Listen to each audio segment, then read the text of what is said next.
Hello. এক পর্বতারোহী এক পর্বতে আরোহণ করছিলেন। হঠাৎ তার একটু ডিসব্যালেন্স হয়ে সে কিন্তু দড়িটা ছিঁড়ে যায় এবং পড়তে থাকে। অনেক দূর পড়ার পর সে ওই দড়িটা ধরে নেয় এবং এক জায়গাতে আটকে যায়। সে ওই অবস্থাতেই থাকতে থাকে, ঠিক আছে? এবং ঠিক তখন সে ভগবানকে বলে, ভগবান আমাকে রক্ষা কর। ঠিক আকাশ থেকে আওয়াজ আসে, আমাকে বিশ্বাস করিস? হ্যাঁ, অবশ্যই করি। বিশ্বাস তো করবোই তোমাকে, তুই ভগবান। তাহলে দড়িটা ছেড়ে দে।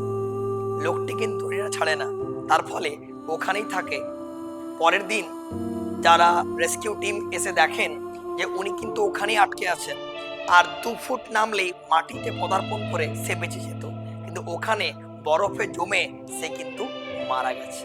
তাই ফ্রেন্ডস, কিছু সময় রিস্ক নিতে হয়, কারণ রিস্ক না নিলে হবে না, কারণ life itself is a risk.